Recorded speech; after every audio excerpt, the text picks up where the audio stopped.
Assalamualaikum warahmatullahi wabarakatuh. Kembali lagi di Iqbal Noviansa. Pada kesempatan kali ini kita akan membahas latihan soal penilaian akhir semester ganjil fisika kelas 10. Baiklah, langsung saja kita ke soal yang pertama.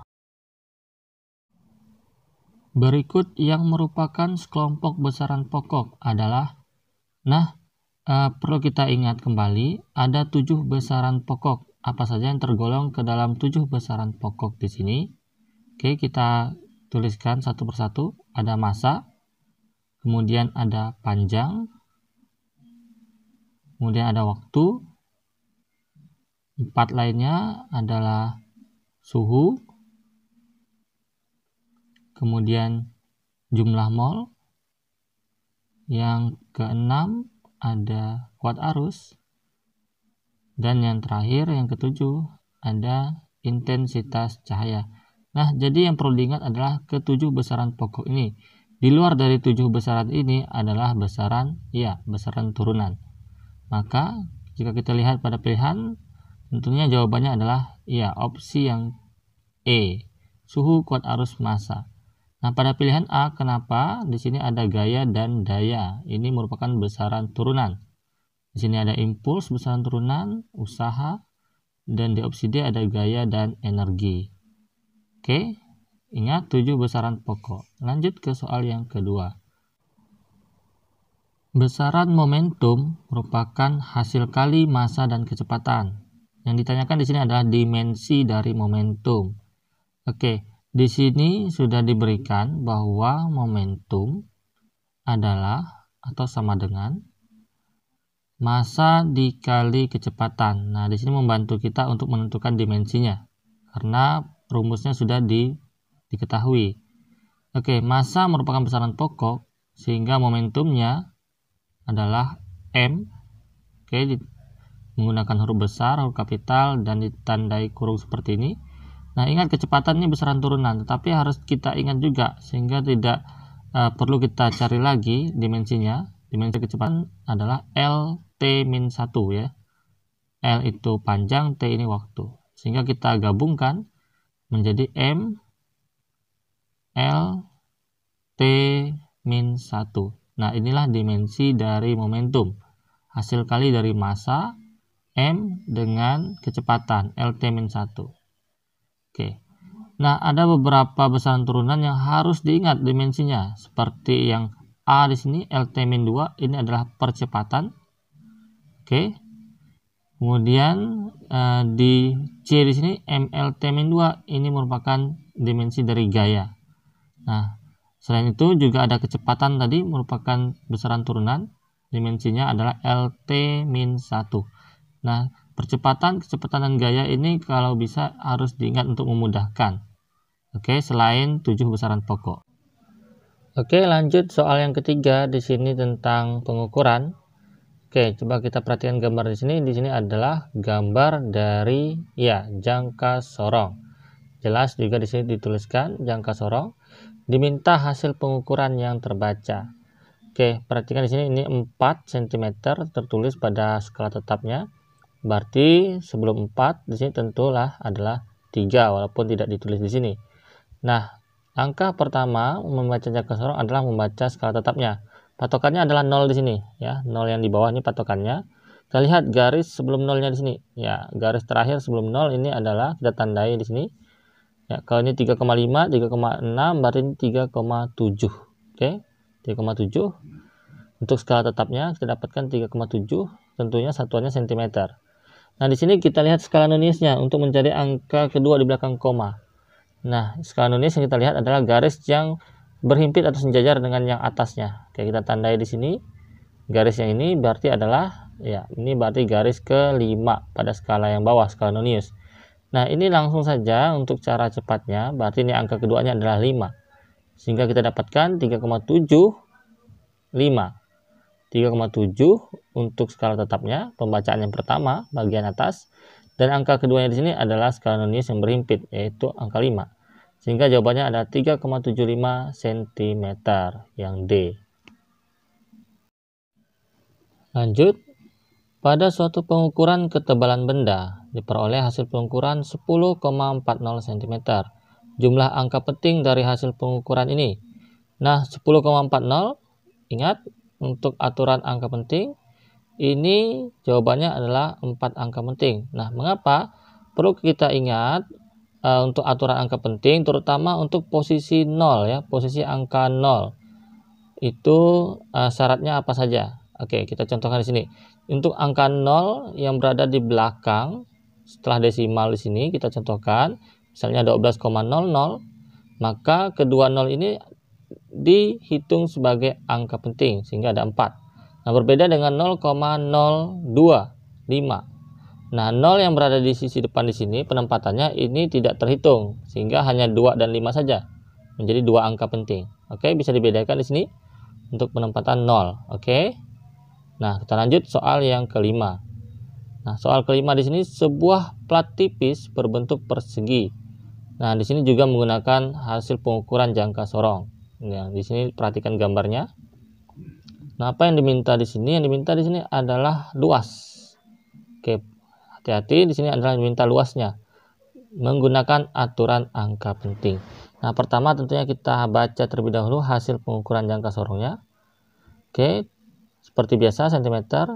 Maka langkah pertama baca skala tetapnya. Patokannya adalah 0 di sini, garis terakhir pada bagian yang atas. Di sini kita dapatkan 4,1 cm. Kemudian angka keduanya adalah melihat pada skala nonius yang bawah yang berhimpit. Ya, yang ini dia. Yaitu garis kedua. Berarti 4,12 cm. Nah, belum selesai karena yang diminta adalah luas. Maka luas dari plat itu adalah persegi. Maka sisi kali sisi berarti luasnya adalah 4,12 cm dikalikan dengan 4,12 cm. Oke, persegi ya, sisinya sama. Nah, kita kalikan, maka jika kita kalikan di sini akan kita dapatkan jawaban hasil perkaliannya itu adalah seperti yang ada pada opsi atau pilihan yang A. Saya tuliskan yaitu 16,9744 cm persegi. Nah, perhatikan di sini untuk aturan angka pentingnya bagaimana. Nah, tentunya di sini bukan A lah pilihannya. Kenapa? Ingat aturannya. Hasilnya ini harus memiliki jumlah angka penting mengikuti angka-angka yang dioperasikan. Nah, yaitu jumlahnya nanti harus mengikuti jumlah angka penting paling sedikit dari angka yang dioperasikan. Nah, sini kita mengoperasikan 4,12 yaitu 3 angka penting dengan 4,12 lagi yaitu 3 angka penting juga. Sehingga yang paling sedikit ya tetap 3 angka penting. Sehingga hasilnya di sini yang terdiri dari 6 angka di sini akan kita jadikan 3 angka penting saja. Nah, berarti batasnya di sini adalah 16,9. Nah, perhatikan dulu apakah 16,9 jawabannya? Ya, ternyata bukan. Kenapa? Karena ketika kita membatasi di sini, maka kita ingat aturan pembulatan. Nah, setelah 9 di sini angkanya 7.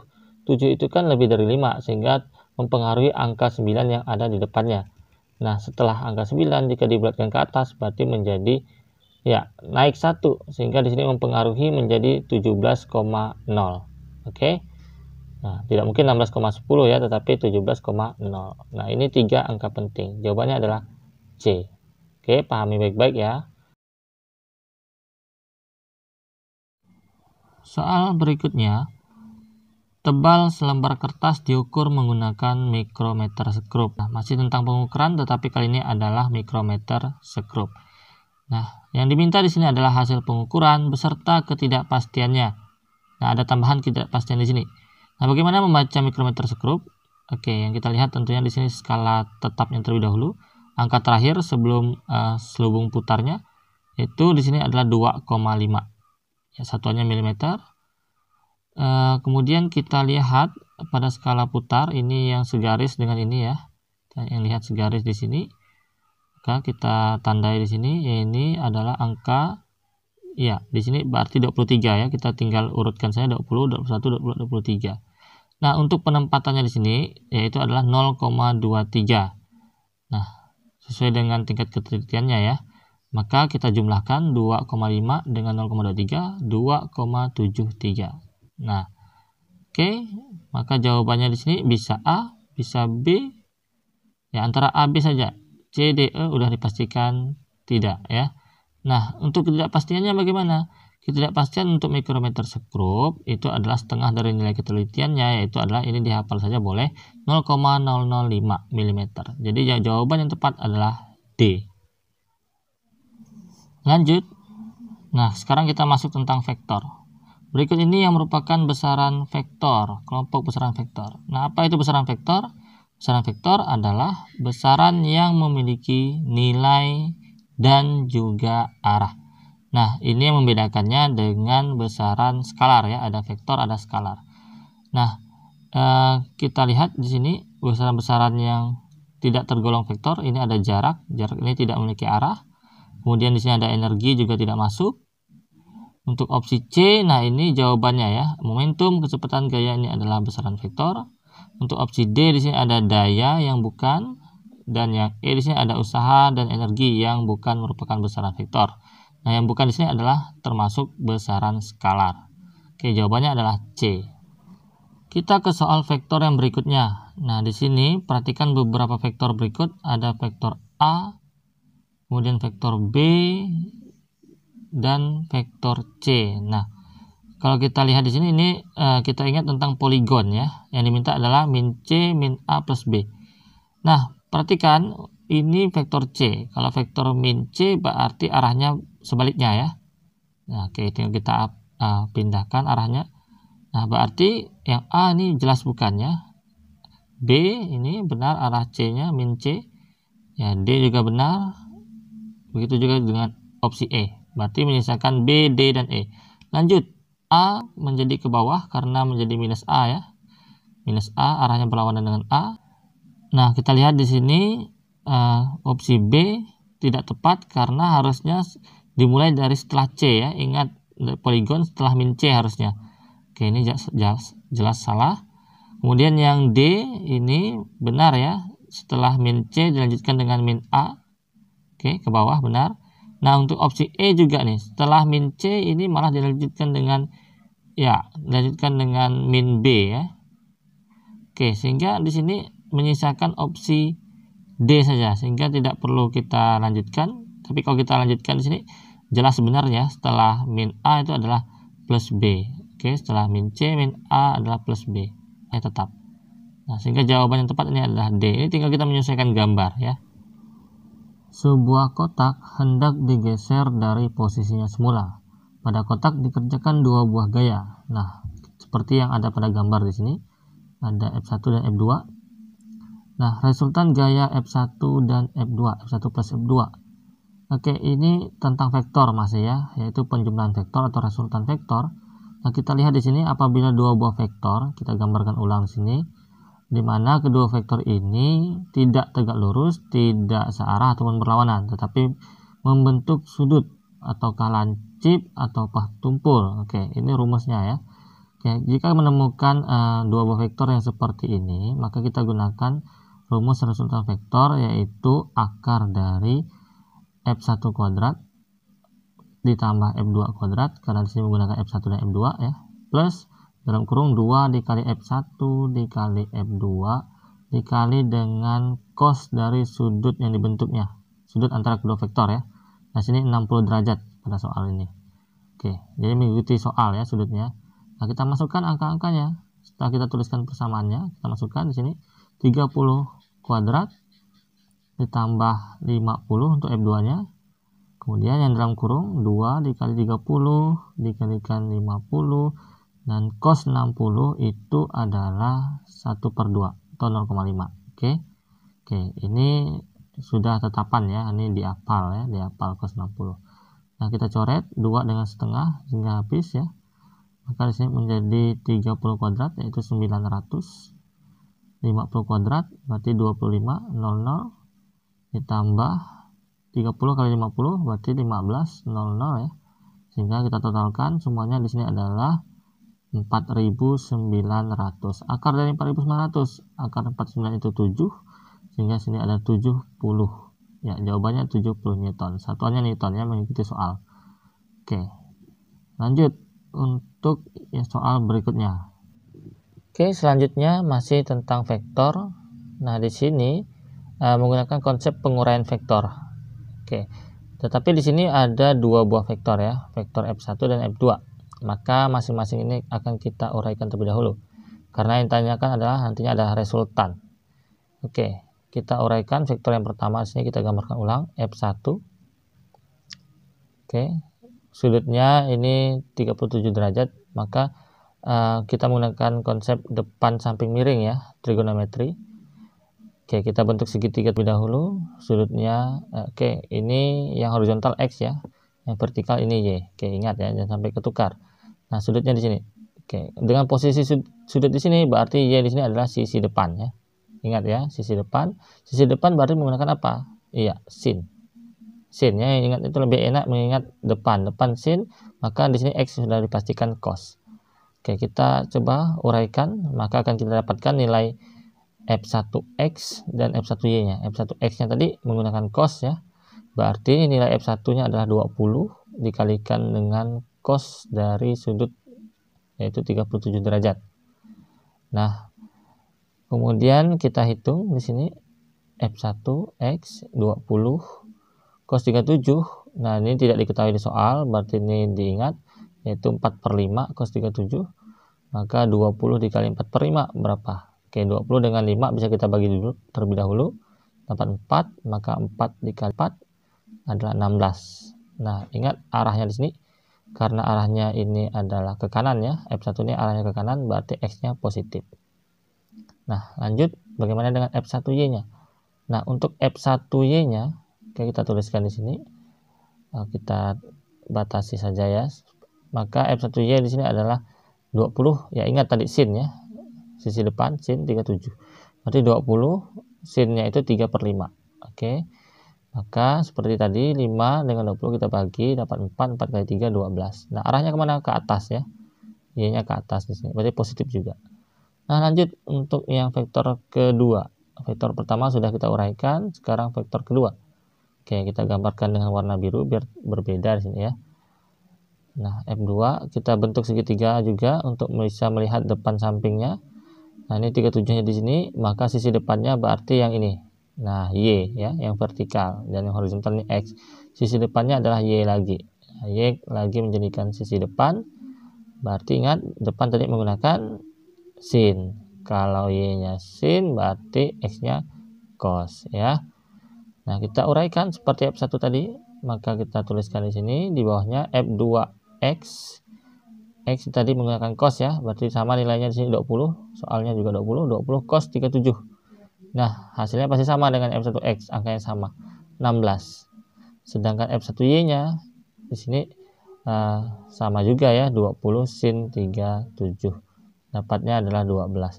Nah, cuma perhatikan arahnya ya, perhatikan arahnya. Bedanya di sini Y-nya sini kan ke bawah. Sedangkan F1 tadi kan ke atas, ini F2-nya ke bawah. Berarti Y-nya negatif. Nah, Y-nya negatif. Kita kasih tanda negatif. Untuk X-nya tetap positif. Kenapa? Karena kan masih ke kanan ya. Masih ke kanan. Tetap positif 16. Nah, setelah kita uraikan di sini, bagaimana menghitung resultannya? Menggabungkannya ya. Resultan itu adalah penjumlahan dari F1 dan F2. Nah, kita jumlahkan untuk X dengan X, Y dengan Y. Ya, simbolnya sigma ya, sigma X 16 dijumlahkan dengan yang 16 ya. F1X dan F2X-nya. Kemudian yang Y-nya, sigma Y, di sini ada 12 dijumlahkan dengan negatif 12. Ya, 12 ketemu negatif 12 pasti 0 ya, pasti 0. Oke, ini belum selesai ya, belum selesai. Nah, menggabungkan X dan Y di sini yaitu menggunakan rumus Pythagoras. X kuadrat ditambah Y kuadrat. Nah, X kuadrat berarti 32 kuadrat, Y-nya 0, 0 kuadrat. Nah, oke, berhubung Y-nya 0 berarti udah dipastikan hasilnya adalah 32. Nah, jawabannya adalah A. Ya, opsi yang A. Seorang anak melakukan jelajah dengan rute sebagai berikut. Nah, untuk soal ini kita akan gambarkan rute perjalanannya. Tetapi ini tiap rute kita gambarkan satu persatu. Nah, karena menggunakan mata angin kita gambarkan terlebih dahulu utara, selatan ya. Ini barat. Oke. Ingat ya, arah utara, timur, selatan, baratnya. Nah, rute yang pertama 40 meter ke arah barat. Ke arah barat berarti sendiri kita gambarkan ke sini ya, ke kiri ini. Nah, secara Visual di sini gambarnya ke kiri. Ini kita namakan vektor A. Oke. Selanjutnya kita uraikan ya x, y-nya. Nah, ingat kalau ke kanan x positif, horizontal ya, x ke kiri ini negatif, yang vertikal ke atas positif y-nya, dan yang vertikal ke bawah y negatif. Nah, A-nya kan ke barat. Ke barat ini berarti adalah horizontal ke kiri. Berarti ini adalah x yang bernilai 40, tetapi negatif karena negatif tadi ya, di x negatif. Nah, untuk y-nya gimana? Y-nya jelas ini adalah 0. Oke. Karena vektor A ini tepat mengarah ke barat. Oke, untuk yang vektor B ini 100 meter ke selatan. Nah, kita namai dengan vektor B 100 meter selatan. Ke selatan vertikal ke bawah. Berarti ya, maka di sini kalau kita x-nya dulu, x-nya jelas tidak ada 0. Y-nya, maka y-nya adalah 100 meter tadi, tetapi karena ke selatan y negatif. Berarti negatif 100 meter. Nah, yang ketiga, rute selanjutnya dia berbelok nih. Nah, ke arah 53 derajat terhadap ya, ke arah barat 53 derajat terhadap arah selatan. Nah, berarti dia ke barat nih, ke kiri juga, tetapi juga ke bawah karena terhadap arah selatan ya, terhadap arah selatan. Oke. Ah, begini dia. 53 derajat terhadap arah selatan, berarti dia posisinya seperti ini. Oke. Penguraiannya kalau miring seperti ini, maka kita uraikan membentuk segitiga seperti soal sebelumnya. Ada yang horizontal x, oke, dan yang vertikal ini y ya, jangan sampai ketukar. Nah, sudutnya di mana? Sudutnya ini 53 derajat di sini terhadap selatan, terhadap y-nya ya. Nah, jika posisi sudutnya di sini, maka sisi depannya yang mana?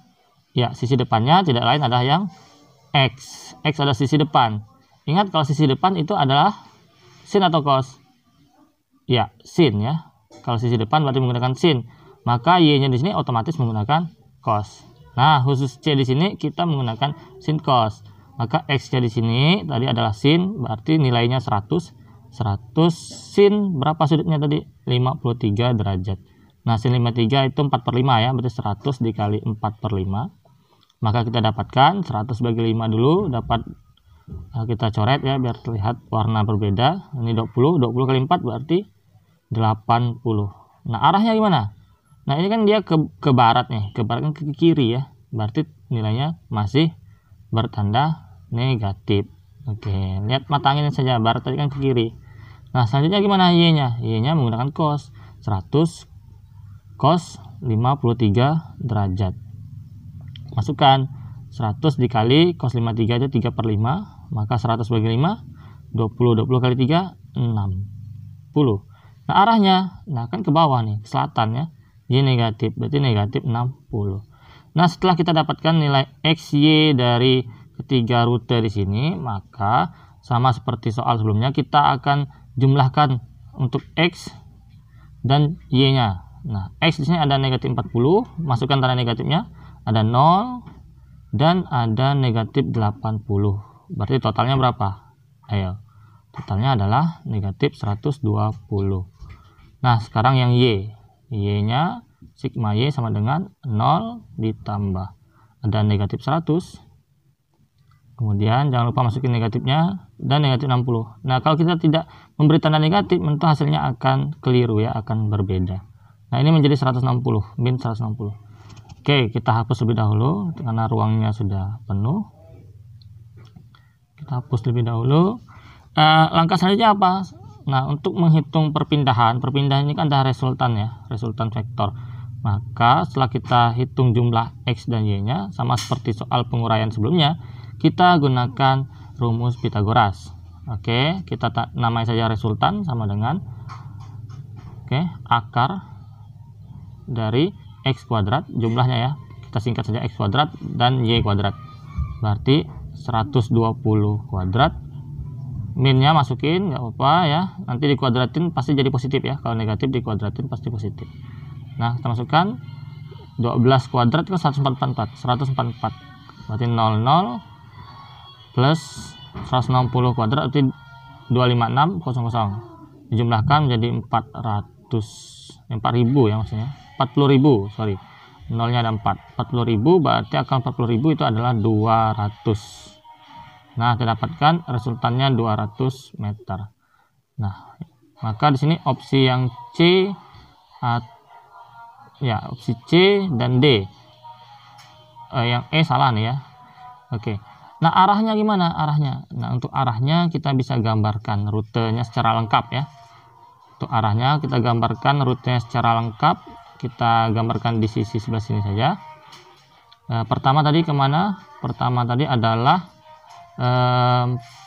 ke barat, kemudian dilanjutkan ke selatan, lanjut lagi ke miring ke sini tadi ya, A B C. Nah, kita lihat nih awal ke akhir kita hubungkan, maka arahnya miring ke sini. Kalau miring ke sini kemana nih? Iya, secara mata angin berarti ya di sini. Ini adalah barat daya. Berarti jawabannya adalah ya C. Soal yang berikutnya. Nah, di sini soalnya adalah pergerakan sebuah benda dari posisi A kemudian ke posisi B. Nah, dan berhenti di posisi C. Nah, koordinatnya ada digambarkan di bawah di sini, dari mulai di posisi A 0,0 hingga ke posisi C. Nah, waktu perjalanannya 10 detik. Yang ditanyakan adalah kecepatan rata-rata. Nah, ingat kecepatan rata-rata atau disimbolkan dengan V ya. Nah, biasanya di garis atas nih, tapi ini ya nggak apa-apa. V sama dengan delta S per delta T. Delta S ini adalah perpindahan dan delta ini adalah selang waktunya. Oke, tentunya di sini kita akan terlebih dahulu menentukan perpindahannya, delta S-nya. Nah, perpindahan. Nah, di sini rutenya dari A ke B kemudian berhenti di C. Nah, untuk perpindahan vektor ya, perpindahan itu vektor, kita hanya memerlukan titik awal dan titik akhir, posisi awal dan posisi akhir. Yaitu perubahan posisi ya, perpindahan itu kan ada definisinya adalah perubahan posisi. Maka A di sini koordinatnya 0,0 berarti X-nya 0 ya. Y-nya sama dengan 0.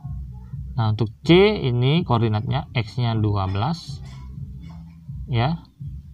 Y-nya 16. Nah, perpindahan perubahan posisi ini kita kurangkan untuk X sesama X dan Y sama Y.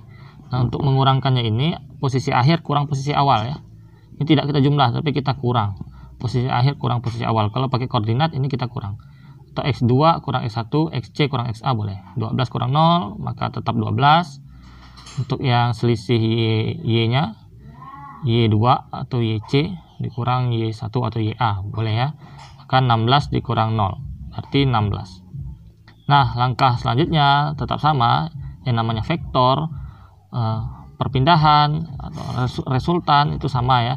Maka langkah akhirnya kalau ada X, Y pasti menggunakan rumus atau konsep Pitagoras, yaitu delta S di sini boleh pakai resultan, boleh sama saja.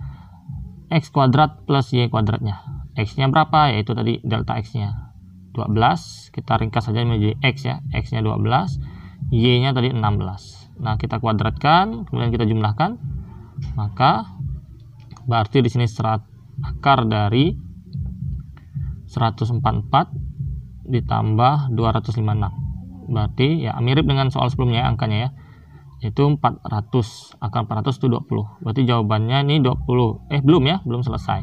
Ini baru delta S. Nah, kita hapus dulu supaya ada ruang untuk menulis kembali. Nah, perpindahannya 20 meter, sedangkan yang ditanyakan adalah kecepatan rata-rata. Nah, kita tulis persamaannya tadi sudah, kita lanjutkan, tinggal di bawahnya kita isi delta S-nya, yaitu kita dapatkan tadi perhitungannya 20 meter, dan selang waktunya sudah disediakan di soal, yaitu terjadi selama 10 detik, berarti 20 dibagi 10 detik, atau 10 sekon, sama ya. Maka di sini 20 meter bagi 10 sekon, hasilnya pastilah 2 meter per sekon. Maka jawabannya adalah ya yang B. Soal yang berikutnya. Nah, di sini seorang anak berjalan 10 meter ke kanan dan berbalik lagi ke kiri. Jika total waktunya 10 detik, nah ini sama ya, menghitung kecepatan rata-rata, berarti rumusnya masih sama, delta S per delta T. Nah, di sini sepertinya lebih mudah karena rutenya ini horizontal saja ya. Kalau kita lihat di sini, awalnya ke kanan 10, kemudian berbalik 4, maka jelas di sini perpindahannya adalah ya posisi awal ke posisi akhirnya perpindahannya hanya 6 meter ya. Ya, karena berlawanan arah kita kurang. Berarti 6 waktunya 10 detik. Ya, kita bagi 6 bagi 10 berarti 0,6 meter per sekon. Ya, kecepatan rata-rata ingat rumusnya delta S per delta T. Perpindahan dibagi selang waktu. Oke, kita lanjutkan untuk soal berikutnya.